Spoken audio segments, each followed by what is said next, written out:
So if a graph that is provided to you is a line graph, for example, now there are 4 trends that might be shown in the graph. One could be a line that is going down, or it could be a line that is going up, or it could be a line that is steady, that is constant. So if the line graph has a line that is going down, what are the vocabs that you can use for it? Hello everyone. So today I'll be telling you some of the vocabulary that you can use while you're writing a graph. Now, while you're writing a graph, you would have to mention the data and support the details using all the numerical data that is provided in the graph. But there is a common problem that occurs. We do not find sufficient vocabulary in order to describe the trends. Because the same trends you might have to repeatedly describe, but the problem is that you may not find an appropriate synonym for the word that you had used previously. So I'll be giving you some of the vocabs that you can use in order to describe the trends. Now there are different types of graphs that are provided for your academic writing task 1. We have line graph, bar chart, or it is also known as column graph. We have pie charts, tables, process or cycle, where they will give you a process and you would have to describe the process within 4 paragraphs or within 150 words. You would have maps, and there would be also multiple charts. Multiple charts means there could be a combination of a bar chart or a pie chart. It could be a combination of 2 line charts.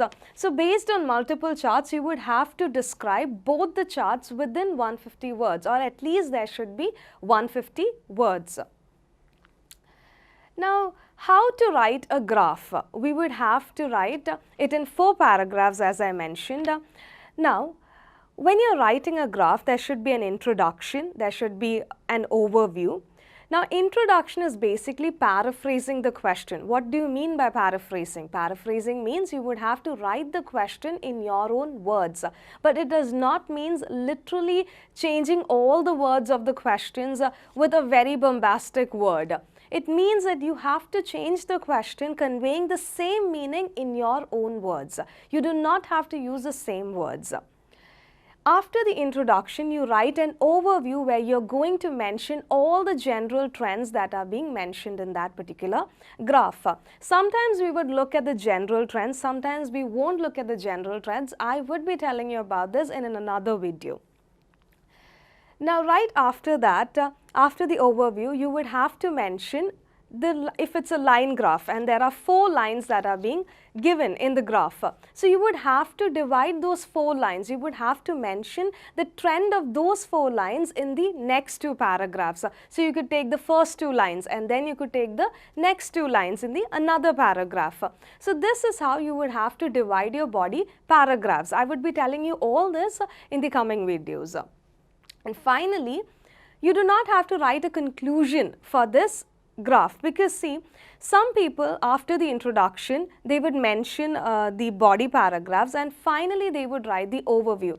That is also correct. But what I would recommend is right after the introduction, you better write the overview, because you're giving the examiner the overall idea of what exactly the graph is.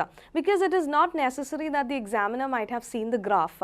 But from your writing, the examiner must understand what the graph is all about.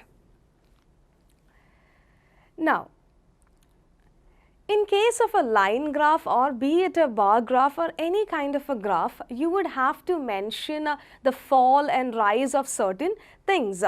So, if a graph that is provided to you is a line graph, for example, now there are 4 trends that might be shown in the graph. One could be a line that is going down, or it could be a line that is going up, or it could be a line that is steady, that is constant. So if the line graph has a line that is going down, what are the vocabs that you can use for it? So different kinds of vocabs you can use. You could say that it is decreasing. You could say it fell.